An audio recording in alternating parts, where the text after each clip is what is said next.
Assalamualaikum warahmatullahi wabarakatuh. Kembali lagi bersama saya Safruddin Alaibi di channel Mas Fudi.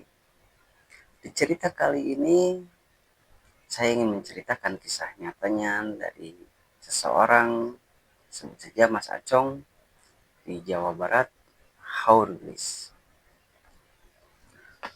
Oke teman-teman, sebelum saya ceritakan kisahnya, jangan lupa untuk like, comment, share, and subscribe agar channel ini terus berkembang dan menyuguhkan cerita-cerita yang enak didengar.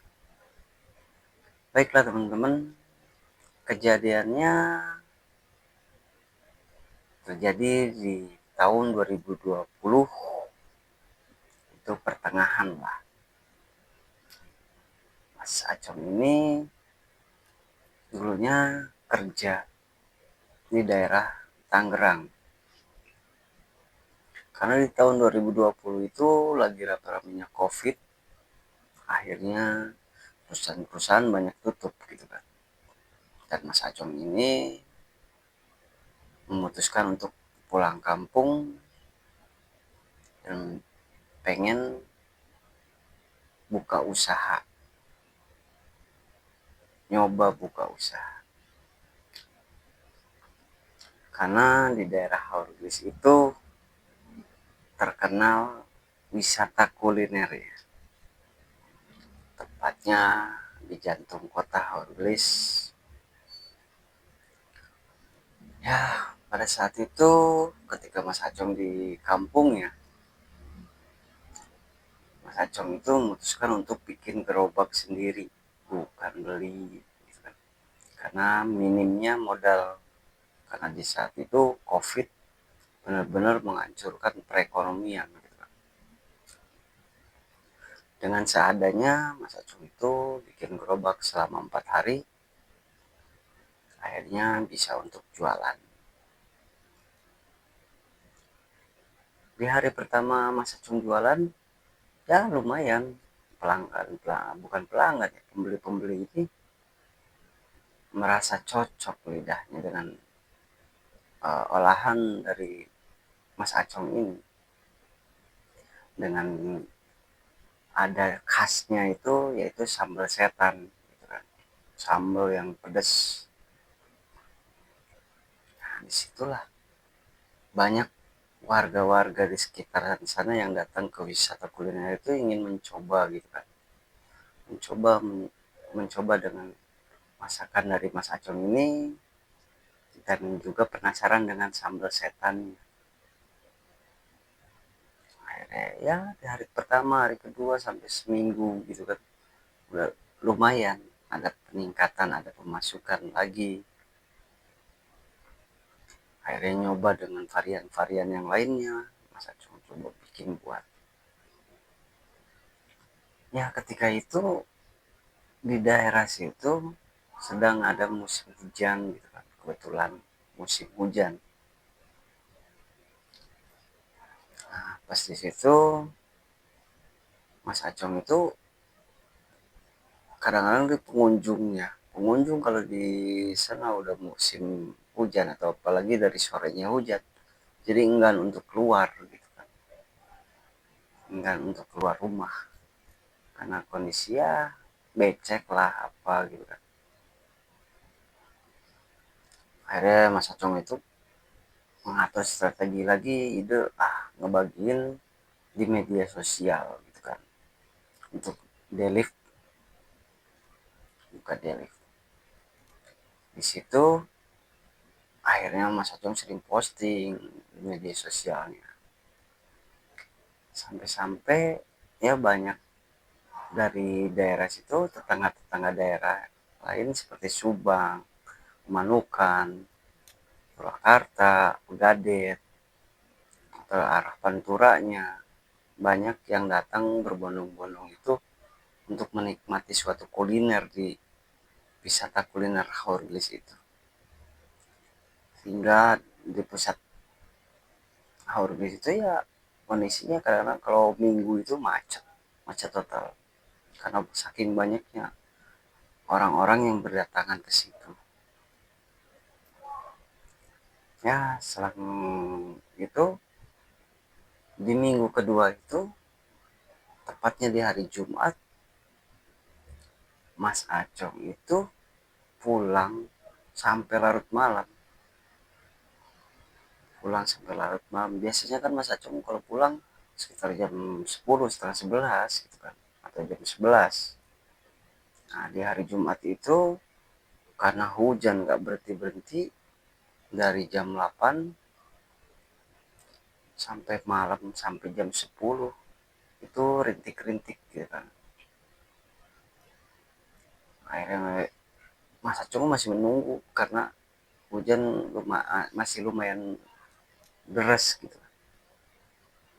Setelah rintik-rintik itu ya paling sekitar jam jam setengah 12-an.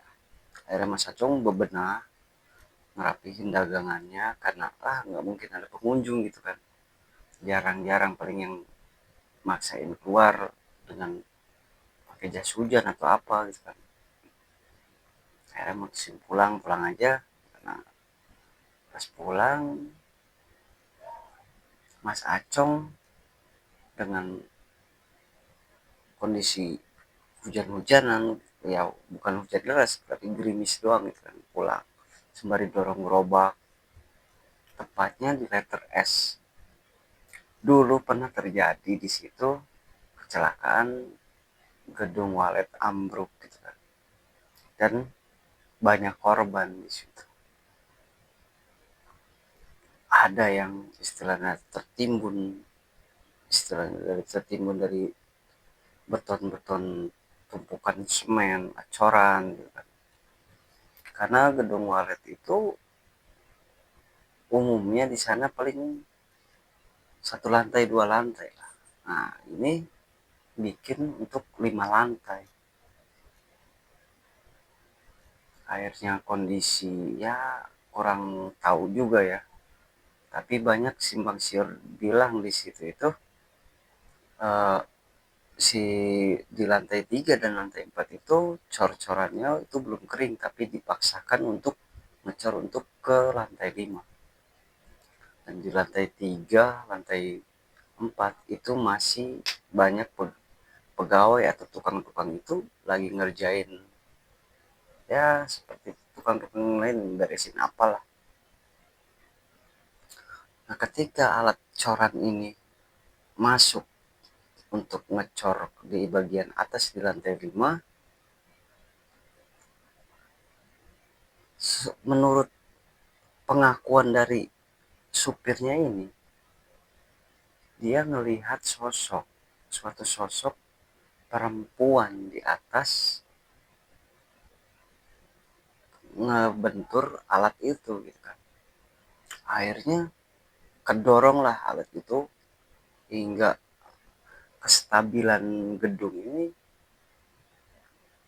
nggak ini gitu. Tambah lagi cor-corannya ini belum kering kering banget, masih basah. Akhirnya terjadilah ambruk di situ.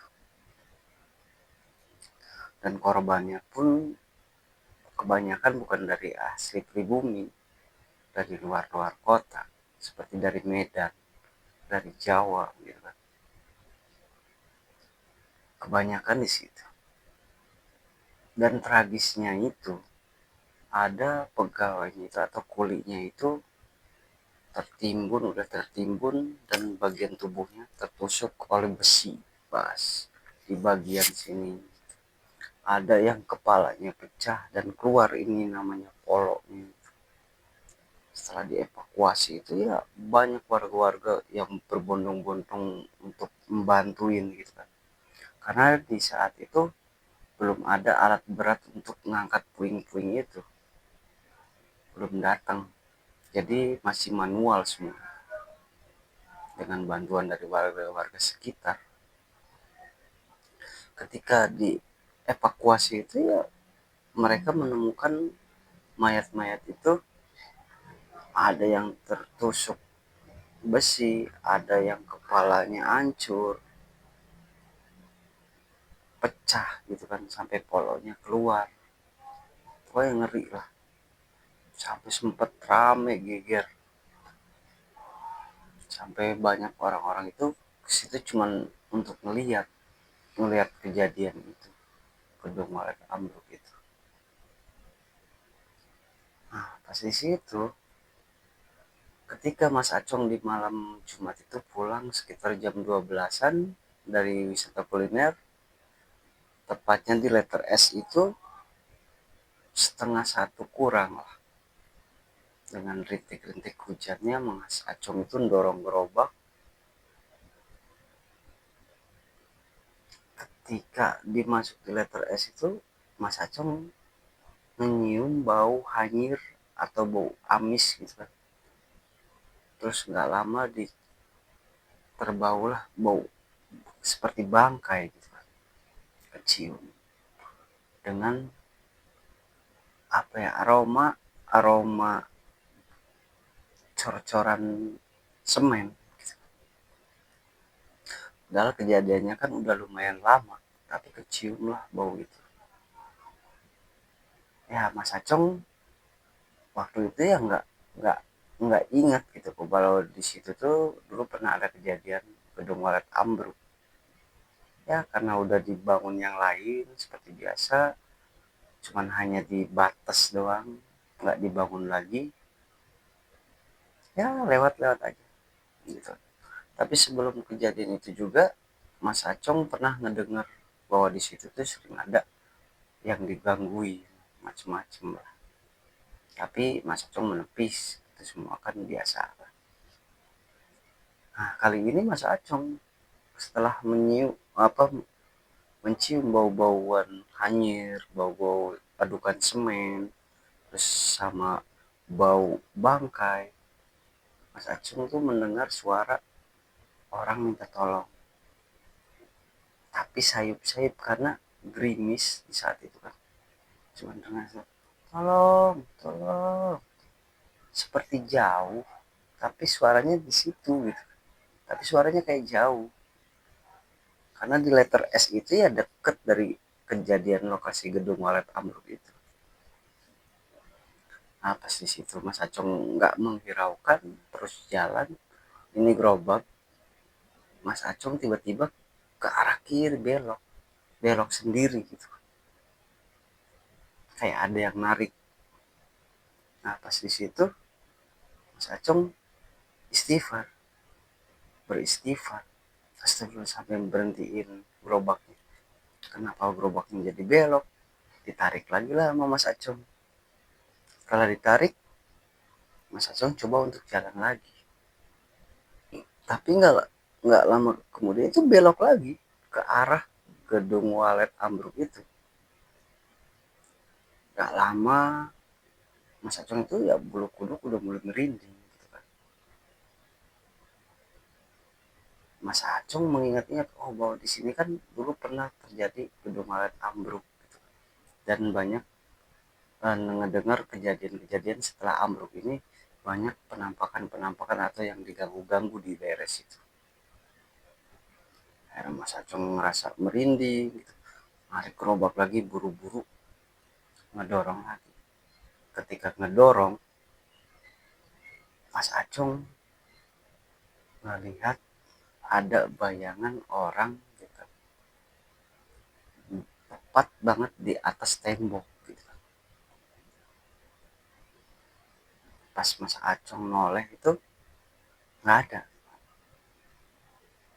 Mungkin Mas Acong berpikir, ah halusinasi saya aja, kata kata Mas Acong dalam dirinya sendiri berbicara. Akhirnya ngedorong lagi, lewatlah sampai ke rumah. Sampai ke rumah itu Mas Acong sempet kepikiran, itu apa tadi. Tapi lama kelamaan Mas Acong seperti biasa kegiatannya, menyiapkan. Terus setelah asar baru berangkat ke wisata kuliner. Di hari keduanya, tepatnya di hari Sabtu itu, Mas Acong berangkat lagi berjualan sampai larut malam lagi. Kali ini kejadiannya ya lumayan agak serem juga ya. Ketika Mas Acong pulang tepatnya di jam 12 itu, gerobak pas di letter S itu nggak bisa jalan bannya, nggak muter gitu. Didorong kayak direm, kayak ada yang megangin gitu. Tepat banget di depan dimana gedung walet itu ambruk. Bingung, Mas Acong itu bingung. Kok gerobak berhenti, susah. Nggak lama ada dari arah belakang Mas Acong dengan pakaiannya kayak kuli gitu kan. Pakaiannya kayak kuli tapi banyak semen. Tapi mukanya pucat. Bang, beli bang. Ah, nggak bisa, udah nggak ada ini. Cuman tinggal ada sisaan doang. Dua, dua porsi doang. Ya udah nggak apa-apa bang. Tapi alat alat buat bakarnya mau di dalam, susah bukanya. Akhirnya Mas Acung itu aneh gitu kan. Malam-malam ada orang kuli, ya apa ya, di bajunya itu bekas semen itu kayak baru gitu kan. Baru orang habis ngaduk-ngaduk gitu kan. Akhirnya Mas Acung nanya ke orang itu, emang membangun di mana bang jam-jam gini? Enggak, deket daerah-daerah sini katanya. Ya di sebelah mana, saya juga kan orang di belakang gitu. Rumah saya kan di belakang sana dekat. Ya dari sini aja bang. Terus akhirnya si orang ini bilang, udah nggak apa-apa lah, itu juga tapi udah mateng kan. Mateng itu mah cuma tinggal ngangetin doang gitu kan. Akhirnya beli dan ngasih uang 10.000. Pas habis ngasih 10.000, Mas Acung tuh bilang, satu porsinya ya 10.000 bang, ini kan dua. Tapi lah nggak apa-apa lah, kata Mas Acung, nggak apa-apa, udah ngabisin. Oh ya udah bang, makasih ya katanya. Makasih. Itu nggak lama kecium pas orang itu balik badan, balik lagi gitu kan, kecium bau bangkai lagi, cium bau bangkai, terus bau darah yang baru keluar gitu, anyir banget. Setelah orang itu beli, pas gitu Mas Acung belum belum sadar untuk menengok ke belakang lagi orang tadi. Setelah beresin, Mas Acung nutupin lagi di gerobaknya. Mas Acung itu noleh ke belakang, orang itu udah gak ada. Mas Acung makin aneh gitu kan, tadi yang beli siapa kok cepet banget, padahal jalan kaki gitu kan. Walaupun jalan cepet masih kelihatan, ini nggak ada. Enggak lama itu kedengeran ada suara burung, kalau daerah sana dibilangnya burung keak gitu kan, ya seperti burung hantu gitu. Cuman suaranya itu keak keak keak melewat. Tapi suara burung itu ya muter-muter di situ aja. Akhirnya si Mas Acung itu buru-buru ngedorong lagi gerobak. Pas lagi ngedorong gerobaknya lagi, tiba-tiba nggak bisa jalan lagi gerobaknya. Setelah berapa meter gitu kan, nggak bisa jalan lagi. Pas dicek lagi bannya, ternyata ada batu. Batu ya lumayan gede lah, batu lumayan gede. Kan aneh gitu kan, di jalan aspal tiba-tiba ada batu gede ngalangin gerobaknya Mas Acung. Batu dari mana? Pas akhirnya Mas Acung mutusin untuk angkat batu itu, nyamping lah buat ke pinggirin. Ketika dipegang batunya mau disingkirin ke samping, Mas Acung itu ngerasanya kayak kepala. Semakin diperhatiin batu itu, tiba-tiba seperti kepala, bener kepala manusia. Kepala manusia yang ini apa, di bagian depannya itu bercak darah.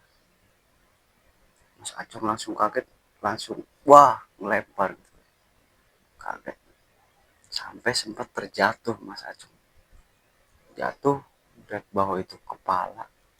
Akhirnya narik gerobak lagi, arah di balik arah, minggir jalan, dorong. Pas dorong buru-buru, pas di pengkolan di arah mau masuk gang itu, Mas Acung di rumah kosong itu sempat ngelihat ada perempuan di kaca, karena rumah itu kosong dan ditempatin juga sama dulunya itu tukang-tukang atau kuli-kuli itu beristirahat di situ. Tapi di saat itu emang kondisi emang kosong. Di kaca itu perempuan itu dengan baju putih, cuman di depan kaca cuman begini, lihat arah keluar ke jalan. Tadinya Mas Acung nggak ngeh pas noleh ke rumah kosong itu, karena kacanya gede kan terlihat. Pas ngeliat, kok ada perempuan, siapa malam-malam gitu. Pas lagi ngedorong sembari lihat, tiba-tiba perempuan itu hilang dari kaca itu, hilang. Mas Acung langsung saking ngerasa takutnya ngedorong gerobak buru-buru, duduk gitu kan, karena gerobak. Langsung pulang. Nyampe rumah, Mas Acung itu buru-buru ngerapihin barang-barangnya untuk masukin ke rumah. Masuk dan markir, nyimpen gerobak. Setelah itu Mas Acung langsung ke belakang untuk cuci muka. Ditanya, karena ibunya belum tidur, ditanya, kok sampai malam banget jualannya, emang rame? Mas Acung cuma bilang, ya, lumayan lah katanya. Kenapa sih buru-buru gitu mukanya, kayak ketakutan? Enggak, nggak ada apa-apa katanya. Nggak ada apa-apa bu, cuman ini aja tadi buru-buru pengen kebelet pipis. Akhirnya ya udah istirahat kata ibunya. Akhirnya ibunya kembali tidur, Mas Acung, dan setelah udah bersih-bersih akhirnya Mas Acung tidur. Tapi di saat itu Mas Acung nggak bisa tidur sampai azan subuh terdengar, karena masih kebayang dengan kejadian tadi. Tidur, akhirnya Mas Acung dibangun, paginya dibangunin, mau belanja nggak? Oh, masih tidur. Emang nggak mau jualan ntar besok? Jualan. Oh, ya udah. Pas ngeliat waktu udah nunjukin jam 6 lewat hampir setengah 7. Akhirnya Mas Acung belanja, setelahnya beres-beres. Seperti biasa, setelah asar Mas Acung itu berangkat lagi. Karena biasanya di Sabtu Minggu itu lumayan, orang-orang tuh banyak berbondong-bondong di situ sampai larut malam. Nah, setelah itu jualan lagi seperti biasa. Malamnya Mas Acung itu masih was-was.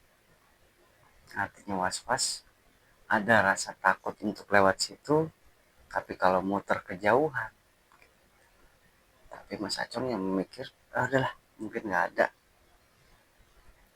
Akhirnya pulang. Saat itu waktu nunjukin udah jam 12. Masih ada sebagian motor yang lewat situ gitu kan. Karena pulang dari wisata kuliner kan, ada satu dua gitu. Ya dengan kondisi sepi, Mas Acong ya masih dorong gerobak. Sampai di sebelum masuk ke letter S itu, dari arah belakang itu emang ada motor lewat, saya biasa. Akhirnya pikiran Mas Acong, itu juga nggak apa-apa, udah jalan. Setelah masukin letter S, di mana letak dulunya gedung walet itu ambruk, Mas Acong dikejutin lagi dengan suara. Kali ini suaranya itu kayak banyak kan orang ngobrol gitu, lagi pada ngobrol. Dalam kondisi saat itu malam itu ya kondisi hening sepi gitu, mana ada yang ngobrol gitu. Tapi semakin dipertegas sama Mas Acong, suara itu ya arahnya dari gimana di gedung walet itu gitu. Setelah nggak berapa lama kedengarlah suara seperti waktu awal, tolong tolong tolong itu ambilin polos saya, tolong ambilin polos saya. Mas Acung makin merinding. Dia lagi mau negesin suara yang tadi banyak ngobrol, tiba-tiba ada yang minta tolong, terus minta tolong ambilin polo saya.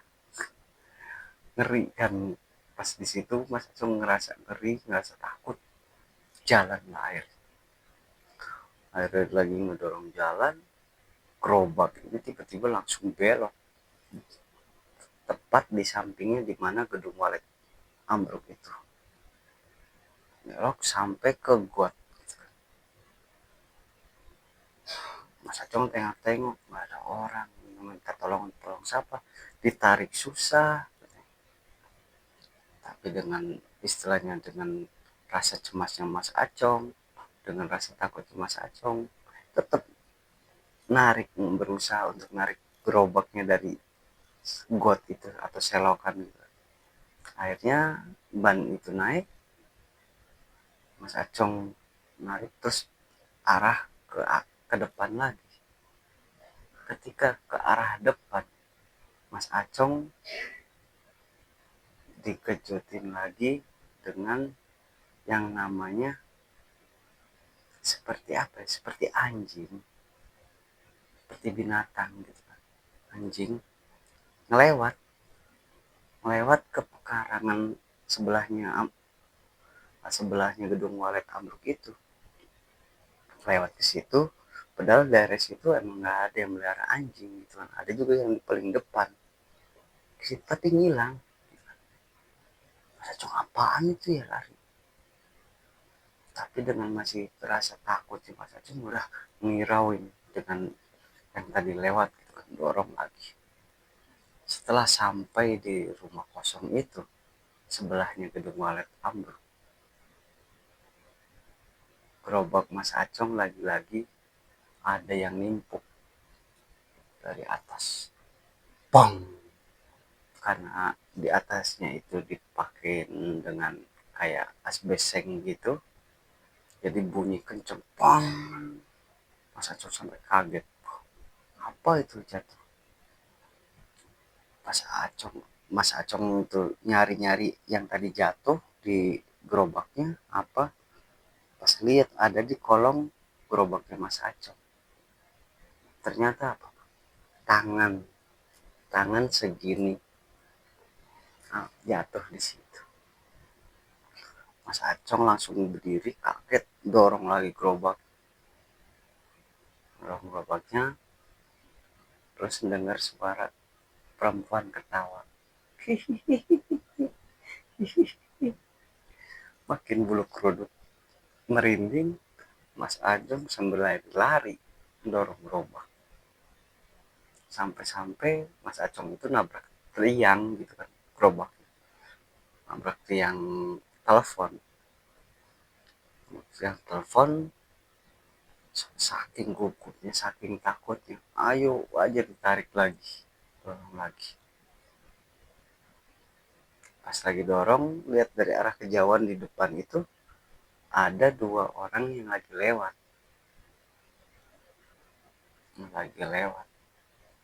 Tapi Mas Acung tetap dorong, wah ada orang, bukan ada orang gitu, terus dorong aja. Orang ini berdua lewat, pakai helm kuning, gitu kan. Terus pakai sepatu boot, seperti kuli bangunan itu. Pas dorong, akhirnya pas-pasan dong. Pas-pasan, Mas Acung ngelihat dua orang itu noleh juga ke Mas Acung, tapi di sini penuh darah. Sampai ngomong, kenapa bang? Mas Acung ngelihat mukanya kaget, akhirnya dorong gerobak lagi sampai ke rumah. Sampai rumah itu peralatannya nggak dimasukin ke rumah, dan gerobak pun ada di depan rumah. Nah, di depan rumah Mas Acung langsung masuk ke rumah. Ditanya, ama ibu kenapa, kamu kenapa? Digangguin bu. Gangguin siapa? Itu yang di gedung Walet ambruk. Ya udah, makanya kalau itu jangan pulang malam-malam. Ya mau nggak pulang malam-malam gimana, di situ masih ada yang makan gitu. Udah, cuci muka sana terus istirahat. Saya udah masa cuci muka istirahat. Setelah paginya Mas Acung libur dan memutuskan nggak jualan dulu karena masih rasa takut. Ya, itulah teman-teman cerita dari Mas Acong di Haurlis tentang pengalaman horornya atau kisah nyatanya perjalanan ini. Nah, semoga teman-teman terhibur dengan ceritanya atau melihat kisahnya gitu kan. Akhirnya saya Safruddin Alayubi pamit. Assalamualaikum warahmatullahi wabarakatuh.